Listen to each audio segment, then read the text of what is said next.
नमस्कार छात्रों, आप सभी को हमारे YouTube चैनल सक्सेस फर्स्ट में फिर से स्वागत है। आप सब देख सकते हैं कि आज हम क्या आप लोग के लेकर आए हैं। तो अब देखिए कि हम सोशल साइंस का आज ऑब्जेक्टिव प्रश्न कराने वाले हैं, जो आप लोग को बहुत ज़्यादा एग्जामों में महत्वपूर्ण होने वाला है। ठीक है, हम जितने प्रश्न आप लोग कराएंगे, अगर आप लोग अच्छी तरह से उसे तैयारी कर लेते हैं तो आप लोग आसानी से अच्छा मार्क्स ला सकते हैं। ठीक है, तो अभी तक हमारे चैनल को सब्सक्राइब नहीं किए तो सब्सक्राइब कर लीजिए। हम लेकर आ गए हैं आप सभी के लिए आज का पहला सब्जेक्ट हिस्ट्री यानी इतिहास। और इतिहास में आज हम पहले पढ़ेंगे इतिहास का पहला चैप्टर यूरोप में राष्ट्रवाद। और इसमें जितने भी प्रश्न आप लोग से एग्जाम में पूछे जाते हैं उस सभी प्रश्न कराएंगे। तो हमारे चैनल को सब्सक्राइब कर लेना है और एक भी प्रश्न छोड़ना नहीं है। देखिए हमारा पहला प्रश्न है यहाँ पर, कह रहा है कि इटली के एकीकरण में निम्न में से किसने योगदान किया था। इटली के एकीकरण में इनमें से किसने योगदान किया था। तो योगदान इनमें से मेजनी का भी था, गैरबाल्डी का भी था, काउंट काबूर का भी था। तो इसलिए इनमें से ऑप्शन हो जाएगा इनमें से सभी। दूसरा प्रश्न है जेनेवा संधि कब हुई थी। तो जेनेवा संधि हुई थी 1954 में, ऑप्शन नंबर ए। तीसरा प्रश्न है फ्रांस में सामंतवाद का अंत कब हुआ था। तो फ्रांस में सामंतवाद का अंत हुआ था 4 अगस्त 1789।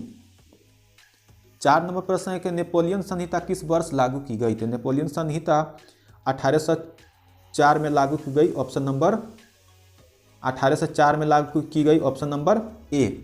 कह रहा है कि 5 नंबर गैरबाल्डी पेशे से क्या थे। तो गैरबाल्डी पेशे से नाविक थे, ऑप्शन नंबर डी। 6 नंबर प्रश्न है कि इटली तथा जर्मनी वर्तमान में किस महादेश में आते हैं। तो ये दोनों यूरोप महादेश में आते हैं, ऑप्शन नंबर सी। 7वां प्रश्न है, कह रहा है कि 1829 ईस्वी में एड्रियानोपुल की संधि किस देश के साथ हुई थी। एड्रियानोपुल की संधि किस देश के साथ हुई थी। तो तुर्की और रूस के साथ, ऑप्शन नंबर ए। 8 नंबर प्रश्न है कि फ्रैंकफर्ट की संधि कब हुई। तो फ्रैंकफर्ट की संधि 1871 ईस्वी में हुई थी, ऑप्शन नंबर डी। 9 नंबर प्रश्न है बिस्मार्क प्रशा का चांसलर कब नियुक्त हुआ। बिस्मार्क प्रशा का चांसलर कब नियुक्त हुआ था। 1862 ईस्वी में, ऑप्शन नंबर सी। 10वां प्रश्न है कि काउंट काबूर को विक्टर इमैनुअल ने किस पद पर नियुक्त किया था। तो इसको नियुक्त किया था प्रधानमंत्री के पद पर, ऑप्शन नंबर सी। 11वां प्रश्न है कि फ्रांस में किस शासन वंश की पुनर्स्थापना वियना कांग्रेस द्वारा की गई। तो बुर्बो वंश द्वारा, ऑप्शन नंबर सी।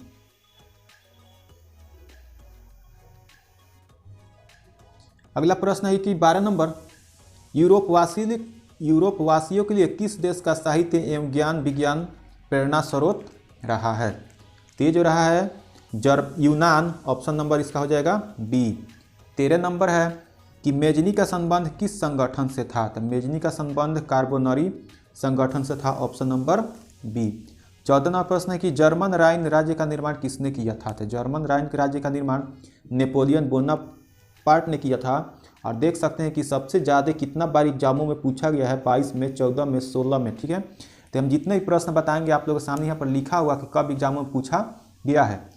अगला प्रश्न है 15 नंबर की जालवेरिन एक संस्था थी। जालवेरिन एक संस्था थी, तो ये हो जाएगा कौन सा। तो व्यापारियों की, ऑप्शन नंबर बी है। भी देख सकते हैं कि एग्जाम में 2 बार पूछा गया है। 16 नंबर प्रश्न है कि रक्त और लौह की नीति का अवलंबन किसने किया। रक्त और लौह की नीति का अवलंबन जो किया वो बिस्मार्क ने किया था, ऑप्शन नंबर सी। 17 नंबर है ओटो को निम्नलिखित में कहाँ का राजा घोषित किया गया। तो ओटो को राजा घोषित किया गया तो यूनान के, ऑप्शन नंबर बी। 18 है कि यूनान को एक स्वतंत्र राष्ट्र घोषित किया गया। तो उसको घोषित किया गया था 1832 ईस्वी में, ऑप्शन नंबर बी। 19वां प्रश्न है कि फ्रांस की किस संस्था ने लुई 16वें और उसकी रानी को फांसी की सजा दी। ते दिए थे कन्वेंशन ने, ऑप्शन नंबर सी। अगला प्रश्न है 20 नंबर कि 1830 ईस्वी की क्रांति के बाद फ्रांस में किस प्रकार की शासन व्यवस्था हुआ। तो इसका जो आंसर हो जाएगा संवैधानिक राजतंत्र, ऑप्शन नंबर बी। 21 नंबर प्रश्न है किस संधि द्वारा स्वतंत्र यूनान राष्ट्र का उदय हुआ। तो एड्रियानोपोल की संधि द्वारा, ऑप्शन नंबर बी हो जाएगा इसका आंसर। 22 नंबर प्रश्न है कि 9 गुएल्फ आंदोलन का प्रणेता कौन था। 9 गुएल्फ आंदोलन का प्रणेता कौन था। ते था जियो बर्टी, ऑप्शन नंबर डी। 23 नंबर प्रश्न है कि निम्नलिखित में से किस युद्ध के परिणाम स्वरूप जर्मनी का एकीकरण हुआ था? तो इसका तो हुआ था सीडान का युद्ध, ऑप्शन नंबर डी हो जाएगा। अगला प्रश्न है 24 नंबर, निम्नलिखित में से किस वर्ष अलेक्जेंडर चिपसिलांटी के नेतृत्व में यूनान विद्रोह शुरू हुआ? तो हो जाएगा 1821 ईस्वी में यूनान विद्रोह शुरू हुआ था। देखिए 25वां प्रश्न है, कह रहे कि हितेरिया फिलाइक नामक संस्था की स्थापना हुई, ते हुई थी कहाँ? तो ओडेसा में, ऑप्शन नंबर सी। हमारा 26वां प्रश्न है, कह रहा है कि निम्नलिखित में कौन जैकोबिन क्लब का सदस्य है? तो निम्नलिखित में कौन जैकोबिन क्लब का सदस्य है? तो Tipu Sultan, option number A इसका आंसर होगा। देखिए 27 नंबर प्रश्न है, करेगा वियना सम्मेलन की मेजबानी निम्नलिखित में से किसने किया? ये किया था मेटरनिख, ऑप्शन नंबर ए। 28वां प्रश्न है कि चार्ल्स एल्बर्ट निम्नलिखित में कहाँ का शासक था? चार्ल्स एल्बर्ट जो शासक था सर्दिया पीटमाउंट, ऑप्शन नंबर ए का।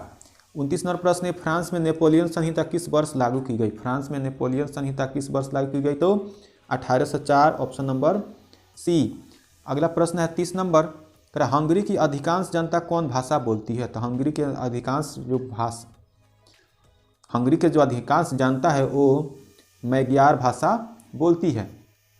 31 नंबर प्रश्न है, कि नेपोलियन ने जर्मनी में किस संघ की स्थापना की? नेपोलियन ने जर्मनी में किस संघ की स्थापना की? तो उसने राइन संघ की स्थापना की थी, ऑप्शन नंबर सी हो जाएगा। 30 नंबर प्रश्न है, 32 नंबर प्रश्न है, वियना सम्मेलन का आयोजन किस वर्ष हुआ था? वियना सम्मेलन का आयोजन जो हुआ था 1815 में, ऑप्शन नंबर सी। 33 नंबर प्रश्न है कि किस वर्ष गैरिबाल्डी ने रोम पर आक्रमण करने की योजना बनाई थी?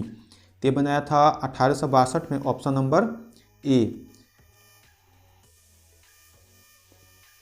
34 नंबर प्रश्न है, कि पूर्व राजवंश का शासन किस देश में था? इसका जो राज्य शासन था वो फ्रांस में था, ऑप्शन नंबर सी।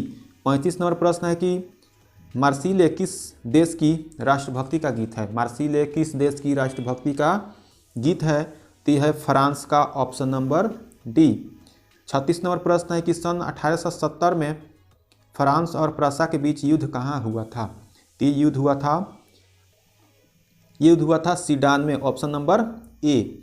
अगला प्रश्न है 37 नंबर, करे कि राष्ट्रवाद की अवधारणा का जन्म किस घटना से माना जाता है? राष्ट्रवाद की अवधारणा का जन्म किस घटना से माना जाता है? तो ये हो जाएगा फ्रांस की क्रांति से, ऑप्शन नंबर सी। अगला प्रश्न है 38 नंबर, मेटरनिख कौन था? तो मेटरनिख कौन था? तो यह ऑस्ट्रिया का चांसलर था, ऑप्शन नंबर बी हो जाएगा इसका आंसर। अगला प्रश्न है 39 नंबर, यंग इटली की स्थापना किसने की? यंग इटली की स्थापना किसने की? तो ये किया था मेजिनी ने, ऑप्शन नंबर बी। 40 नंबर प्रश्न है, यंग यूरोप की स्थापना कब हुई? यंग यूरोप की स्थापना हुई थी 1928 में, ऑप्शन नंबर ए। 41 नंबर प्रश्न है कि सेडेवा के युद्ध में किसकी पराजय हुई? तो ऑप्शन नंबर ए हो जाएगा, ऑस्ट्रिया की। बिल्कुल आसान प्रश्न है, आप हमारे चैनल को जल्दी से सब्सक्राइब कर दें।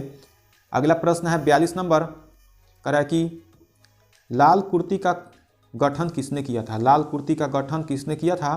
तो ये किया था गैरिबाल्डी ने, ऑप्शन नंबर बी। 43 नंबर प्रश्न है कि यूरोपीय सभ्यता का पालन किसे कहा जाता है? यूरोपीय सभ्यता का पालन किसे कहा जाता है? तो यूनान को कहा जाता है, ऑप्शन नंबर बी। 44 है कि वर्साय की संधि कब हुई? वर्साय की संधि कब हुई? तो हुई थी 1919 में, ऑप्शन नंबर सी। 45 नंबर प्रश्न है कि मेटरनिख क्या था? तो मेटरनिख एक प्रतिक्रियावादी था, ऑप्शन नंबर सी। 46 नंबर है कि मेटरनिख का पतन कब हुआ था? मेटरनिख का पतन हुआ था 1848 में, ऑप्शन नंबर सी। अगला प्रश्न है 47 नंबर, बिस्मार्क क्या था? तो देखिए बिस्मार्क था एक कूटनीतिज्ञ था, ऑप्शन नंबर डी। अगला प्रश्न है 48 नंबर कि इटली के एकीकरण का तलवार कौन था? 48 नंबर प्रश्न है कि इटली के एकीकरण का तलवार कौन था? तो इसका जो आंसर हो जाएगा ऑप्शन नंबर सी, गैरिबाल्डी। 49वां प्रश्न है कि इटली और जर्मनी के एकीकरण के विरुद्ध कौन था? तो इटली और जर्मनी के एकीकरण के विरुद्ध था वो ऑस्ट्रिया था। अगला प्रश्न है 50 नंबर, हनोई समझौता कब हुआ था? हनोई समझौता 1946 में हुआ था, ऑप्शन नंबर सी। 51 नंबर प्रश्न है, यंग यूरोप का संस्थापक कौन था? यंग यूरोप का संस्थापक था वो मेजिनी था, ऑप्शन नंबर ए। 52 नंबर प्रश्न है कि यूरोप का मरीज किसे कहा जाता है? तो यूरोप का मरीज जो कहा जाता है वो तुर्की को कहते हैं, ऑप्शन नंबर ए। अगला प्रश्न है 53 नंबर, हंगरी में आंदोलन का नेतृत्व किसने किया था? हंगरी में आंदोलन का नेतृत्व किसने किया था? तो किया था कोसुथ, ऑप्शन नंबर बी। 54 नंबर प्रश्न है कि वियना कांग्रेस की अध्यक्षता किसने की? वियना कांग्रेस की अध्यक्षता किसने की थी? ये था ऑप्शन नंबर डी, गैर मेटरनिख ने, Metternich, option number D. 55 number question है कि वियना कांग्रेस में कौन राष्ट्र सम्मिलित नहीं था? वियना कांग्रेस में कौन राष्ट्र सम्मिलित नहीं था? तो ऑप्शन नंबर सी हो जाएगा, फ्रांस। ये हमारा मात्र आज इतना ही प्रश्न, क्योंकि ये पहला चैप्टर यूरोप में राष्ट्रवाद का 55 ही प्रश्न था।